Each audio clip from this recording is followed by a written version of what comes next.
Alright, May 20th, 2012. This is the day after we've installed these guys. And there are bees. They stayed overnight. Let's see how they're doing. I don't want to get too close. I'm not in any sort of protective gear today. Tell them why we have the whole thing assembled already. It's a new package in a new hive. But an old fella who lives nearby, who's been doing bees for close to 70 years, advised us to do that. Advised us to go ahead and put both deeps and then that upper super on there.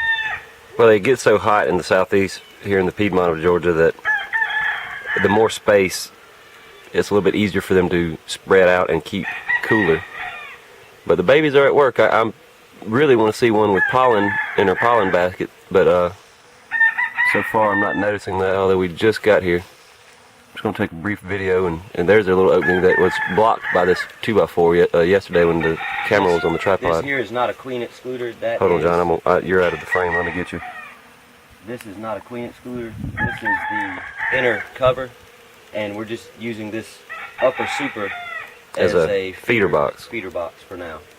Once they get these two brood boxes going really well, then what we'll do is we will remove this inner cover and move it to the top of the upper super right here and put all the frames back in, and then we will I guess eventually put a queen excluder in there. Yeah. Use the inner cover as just a simple inner cover and not a feeder anymore.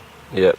We were told not to worry about getting any honey this season. However, the way I figure it is, as soon as they really get going well and the two brood boxes there, then hopefully when they don't need to be fed anymore by jars and cans of sugar water, then we'll put a queen excluder where that inner cover is and just go ahead and let them start filling that with honey. And if they have a decent amount there in the hive boxes before wintertime, then I know they can sustain on that, and we can harvest some of that, if not all of it, in the medium upper super there.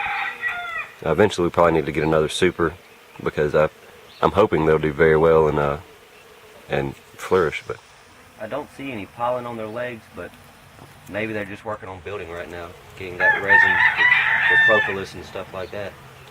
They're really working. I mean, I think they're probably still taking their orientation flights where they'll come out of the... Getting their mapping. Yeah, they'll come out of that little kick bar there, entrance reducer. And the new ones you can tell because they'll circle in probably little 3-foot circles or so, and then they'll go back into it, and then they'll come back out and they'll circle maybe 10 feet away, and they'll go back into it, and all they're doing is getting their orientation on where their hive and where their home is. And really neat, just amazing little critters, hymenopterans if you will.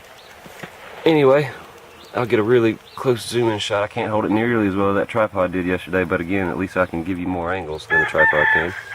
I'll see how well this camera's zoom is. Wow, that is pretty good. Zoom in pretty good. Yeah. Wow, the lens is all the way out. You on optical or digital? Digital now, but it's very hard to keep focused. Bring it back to the highest optical, and that's probably the best you can do. No, you'd be very surprised at... Well, I'm saying freehanding. That way, optical allows for more shake. And man, that is so cool. Hold on a minute, John.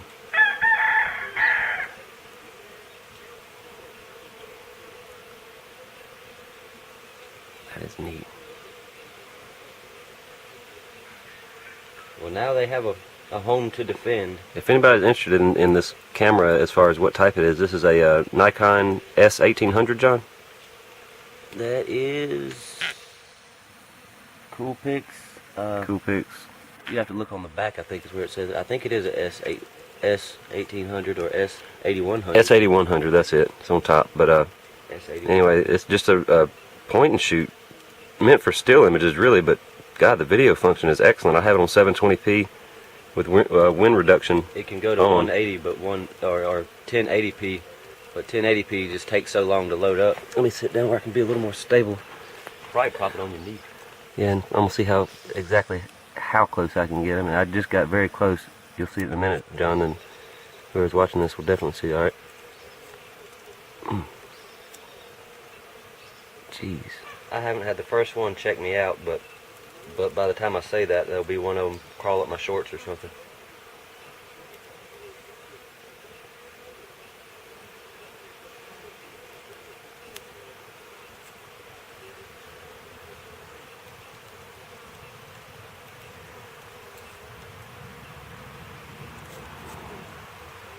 That's as close as it gets without me actually physically getting closer.